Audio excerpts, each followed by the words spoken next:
कमला, आराम से, सब ठीक तो है ना? कितनी कमजोर लग रही है और इतनी थकी हुई भी लग रही है। अरे राधा, सब ठीक है। तीसरा महीना चल रहा है तो थोड़ी कमजोरी और थकान तो हो ही जाती है। तबीयत बिल्कुल ठीक है। थोड़ी उल्टी हो सकती है, लेकिन इतनी कमजोरी का कोई मतलब नहीं। तू आ मेरे साथ, चल।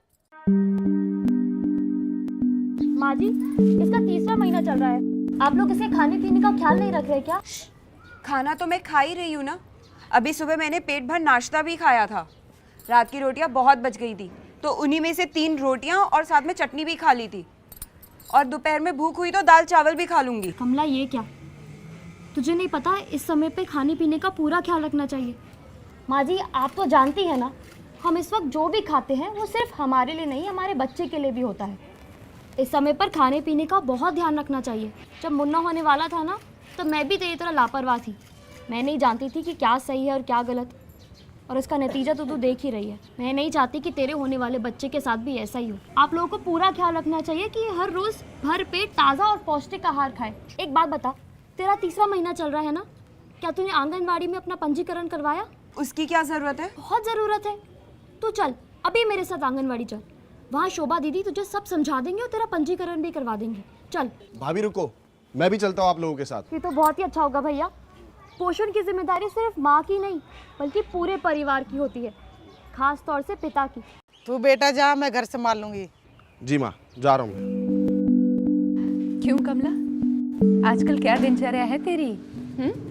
खाने में क्या क्या लेती हो? दीदी जी, मैं सुबह 6 बजे उठ जाती हूँ, फिर घर का सारा काम करती हूँ, जैसे साफ सफाई, पानी भरना, गाय को नहलाना, खाना पकाना, कपड़े धोना। इन सब कामों में पूरा दिन निकल जाता है। अशोक, इस समय भी ये काम कर रहे हैं। तुझे ध्यान रखना चाहिए कि काम के साथ साथ इसे पूरा पूरा आराम भी मिले। और हाँ, इसके काम में तुझे भी हाथ बटाना है। याद रखना, कोई भी ऐसा काम जिसमें इसे वज़न उठाना पड़े या इसे झुकना पड़े, वो इसके लिए बहुत हानिकारक है। गर्भावस्था में सामान्य से 1/4 ज़्यादा खाना खाना बहुत ज़रूरी है कमला। और साथ ही माँ का 10 से 12 किलो वज़न बढ़ना भी बहुत ज़रूरी है। अगर वज़न नहीं बढ़ता तो गर्भ में पल रहे बच्चे के मानसिक विकास पर बुरा असर पड़ सकता है। अब सुनो, खाने में क्या क्या खाना ज़रूरी होता है। हरी पत्तेदार सब्जियां जैसे पालक, मेथी, चौलाई, बथुआ वगैरह, और उसके साथ साथ लाल, पीले और नारंगी रंग के फल और सब्जियां जैसे गाजर, टमाटर, सीताफल और आम इन्हें खिला। और इसके साथ साथ दालें, मूंग की दाल, काला चना, राजमा, अरहर और साथ ही अंकुरित दालें खिला, जिनमें कई तरह के पोषक तत्व होते हैं। और साथ साथ ज्वार, बाजरा, गेहूं, रागी, जो कि आसानी से उपलब्ध होता है, तुम्हारे और तुम्हारे होने वाले बच्चे के लिए बहुत फायदेमंद है।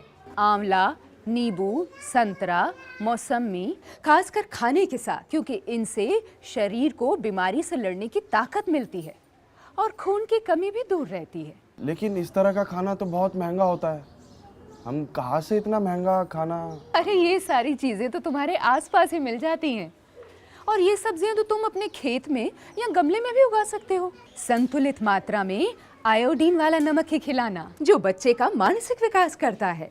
दिन में कम से कम 8 से 10 गिलास साफ पानी ये जरूर पिए। और अपने आसपास सफाई का वातावरण रखना है। और ये सब चीजें जैसे बीड़ी, सिगरेट, तंबाकू, शराब और किसी भी प्रकार की नशीली चीजों का इस्तेमाल न गर्भवती स्त्री और ना ही घर में कोई और करे। और कमला के खाना खाने से 1 घंटा पहले और 1 घंटे बाद तक चाय का सेवन भी नहीं होगा। तुमको हर महीने इसे जांच के लिए यहाँ आंगनवाड़ी केंद्र में आशा एएनएम के पास लाना होगा।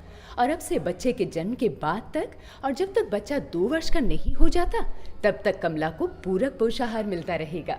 और बच्चे को 6 माह से 6 साल की आयु तक पूरक पोषाहार व अन्य सेवाओं का लाभ मिलेगा। और साल के 300 दिन पूरक पोषाहार मिलेगा, जो कि तुम्हें यहाँ से आकर लेते रहना पड़ेगा। आंगनवाड़ी की ये सभी सुविधाएं मुफ्त उपलब्ध कराई जाती हैं। जी दीदी जी, मैं जांच के लिए ज़रूर लेकर जाऊंगा और पूरा आराम भी करने दूंगा। माँ को गर्भावस्था के दौरान अगर पोषण की कमी होती है तो कई मुश्किलें हो जाती हैं, जैसे समय से पहले प्रसव, बच्चे में कुपोषण, खून की कमी होना, बच्चे में मानसिक विकास की कमी होना, इसलिए माँ और पिता के लिए बहुत ज़रूरी है कि वो पोषण के बारे में सही सही जानकारी लें। समझ गया दीदी।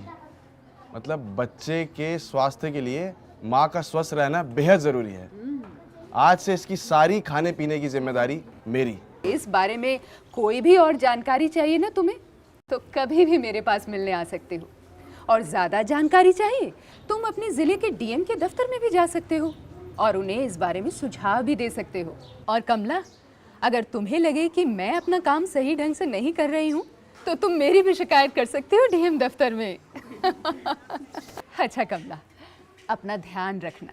और राधा तू भी, क्योंकि सिर्फ बच्चा होने तक ही नहीं बल्कि ये भी ज़रूरी है कि माँ अपने साथ साथ बच्चे के पोषण का भी ख्याल रखे।